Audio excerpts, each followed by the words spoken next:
Welcome back to High Stakes. Today, we will be discussing the following NCAA football matches that is happening on Saturday, September 2nd, 2023. We will be providing our team, total and prop picks for the day. Before we get started, please remember to subscribe to our channel and turn on notifications so you don't miss any of our videos. If you want access to our premium picks, you can check out our Patreon page. You can find the link to our Patreon page in the description and comments section below. California Golden Bears vs North Texas Mean Green. Our team pick is Mean Green plus 6 points. And here is why. The Mean Green ended the season holding a 7-7 mark. In their last game, the Mean Green took a loss by a final score of 35-32 when they faced the Boise State Broncos. The Caker Ragsdale carried the ball 21 times for 94 yards, ending the game with 4.5 yards per carry for North Texas. Austin Owen, 1 TD, walked away from the game with 238 yards on 17:30 seconds through the air, while his QB rate was 113.4. He threw 2 interceptions, and his average yards per pass attempt was 7.4. North Texas surrendered 49 running attempts for 315 yards, 6.4 yards per carry. The Mean Green passing defense gave up a completion percentage of 59.1%, surrendering 137 yards on 13 out of 22 passing. The Mean Green finished the game with a total of 435 yards while running 76 plays, 5.7 yards per play. North Texas ran the football for 4.4 yards per carry, finishing the game with 176 yards on 40 carries. The North Texas Mean Green averaged 461.8 yards game, which ranked them 22nd in D1. The North Texas offense totaled 591 yards of penalties on 74 infractions, which was good for 72nd in the country in terms of helping out the other team. Last season, the Mean Green earned 3,667 yards via the pass, not to mention an average of 261.9 passing yards per contest, which was ranked 37th in Division I. When looking at how much they scored, the Mean Green ranked 28th in the country, averaging 33.8 points per game. North Texas surrendered a total of 2,764 rushing yards, 197.4 yards game, in addition to 27 touchdowns on the ground over the course of last year. They surrendered 24 touchdowns through the air and 262.1 yards per contest, which put them in 110th in college football. The Mean Green defense took the field for 1,058 plays, which was good for 130th in college football. The Mean Green allowed 31.7 PPG, which put them in 110th in D1. In total, they surrendered 444 total points. Our total pick is over, and here is why. The California Golden Bears finished the season with a 4-8 mark. The last time they took the field, the Golden Bears took the field against the UCLA Bruins and ended up losing by a score of 35-28. Jack Plummer connected on 24/34 with 294 yards through the air and 4 touchdowns. He had a QB rating of 182 and ended the game without throwing an interception. Jade Knott was the rushing leader for the Golden Bears with 13 carries for 55 yards, 4.2 yards per attempt. Once the final whistle blew, they ran 52 plays for 361 yards. The California Golden Bears rushed the ball a total of 18 times and accrued 67 yards, which came out to an average of 3.7 yards per tote. In the running game, the Golden Bears gave up 352 yards on 64 tries, which is an average of 5.5 yards per run surrendered. California relinquished 21 completions on 30 attempts for 189 yards and a completion rate of 70.0%. The Golden Bears tallied 4,375 total yards for last season. California earned 23 touchdowns through the air and 10 touchdowns on the ground. They gave the ball to the opposition 12 different times. California compiled 232 first downs as a unit, and they were flagged for 64 penalties for 535 yards. As a team, they averaged 96.6 yards on the ground, ranking this team 122nd in college football. When talking about scoring points, the California Golden Bears held an average of 23.9 PPG. That's the Roadrunners vs Houston Cougars. Take the Cougars minus 2 points. And here is why. The Cougars ended the year having earned a 8-5 mark. In their last game, the Cougars took home the win by a final score of 23-16 when they faced the Louisiana Ragin' Cajuns. Clayton Tune carried the rock 11 times for 55 yards, ending the game with 5.0 yards per carry for Houston. Clayton Tune, 3 touchdowns, finished the contest with 229 yards on 18/27 passing, while his quarterback rating was 174.6. He didn't throw any picks, and his average yards per attempt was 8.5. Houston allowed 33 running attempts for 129 yards, 3.9 yards per rush. The Cougars' pass defense allowed a completion rate of 67.7%, surrendering 194 yards on 21 out of 31 through the air. The Cougars finished with 363 yards while running 65 plays, 5.6 yards per play.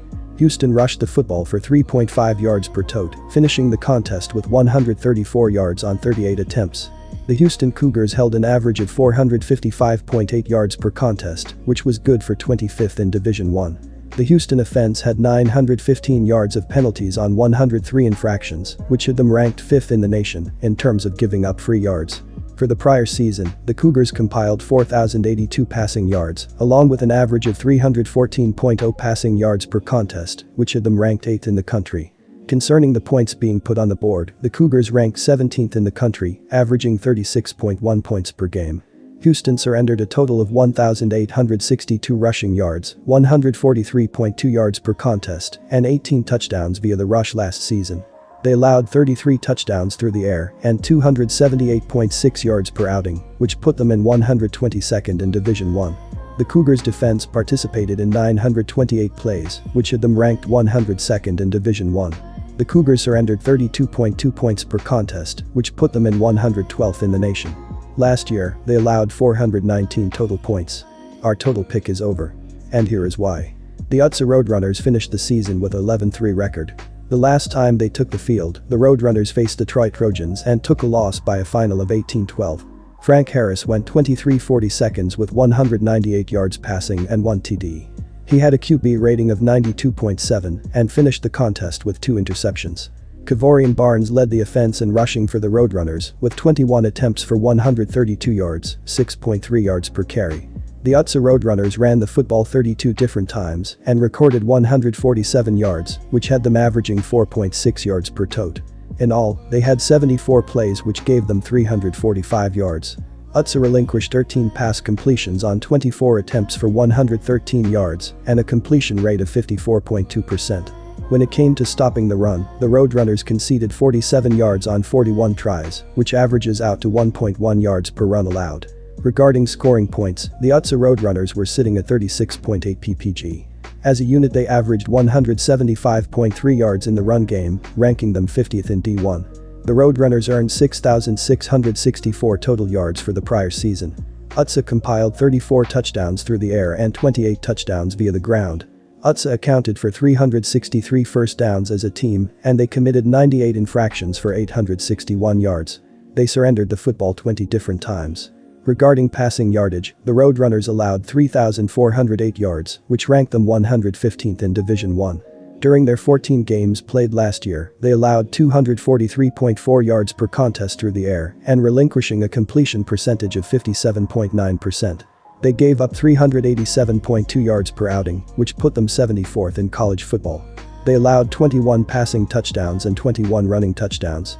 They allowed 4.0 yards per tote and 143.8 rushing yards per game throughout last year. For the year, they gave up 2,013 rushing yards through 14 games. The Roadrunners were ranked 59th in D1 in terms of team defense, allowing 25.9 ppg. US Bulls vs Western Kentucky Hilltoppers. Take the Bulls plus 15 points. And here is why. The US Bulls ended the year having earned a 1-11 record. In their last game, the Bulls played the UCF Knights and walked away from this one with a loss by a score of 46-39. Brian Batty led the offense in rushing for the Bulls with 19 carries for 144 yards, 7.6 yards per carry. Byram Brown went 13/20 with 140 yards passing and 1 TD. He had a QB rating of 130.3 and finished the contest with 1 pick. Against the run, the Bulls conceded 345 yards on 47 tries, which averages out to 7.3 yards per run allowed. USF allowed 24 pass completions on 29 tries for a total of 202 yards and a completion percentage of 82.8%. In all, they tallied 63 plays which gave them 438 yards. The US Bulls ended up running the ball 43 times and recorded 298 yards, which had them averaging 6.9 yards per attempt. Regarding scoring, the US Bulls held an average of 28.0 points per contest. As a unit they maintained an average of 197.9 yards rushing, which was 27th in college football. The Bulls racked up 4,690 total yards for the prior season. US compiled 18 touchdowns through the air and 25 rushing touchdowns. US tallied 234 first downs as a team, and they were called for 55 infractions for 443 yards. They turned the football over 20 times. The Bulls ranked 130th in college football concerning team defense, conceding 41.2 points per contest. The opposition ran for an average of 6.1 yards per tote and 234.6 rushing yards per contest last season. For the season, they conceded 2,815 yards on the ground in 12 games. Concerning yards through the air, the Bulls conceded 3,384 yards, which had them sitting in 114th in Division I. In their 12 games played, they allowed 282.0 yards per game through the air and allowed a completion percentage of 73.2%. They allowed 516.6 yards outing, which had them sitting 131st in Division I. They gave up 25 touchdowns through the air, as well as 37 touchdowns on the ground. Our total pick is under, and here is why. The Helltoppers finished the season having a 9-5 record.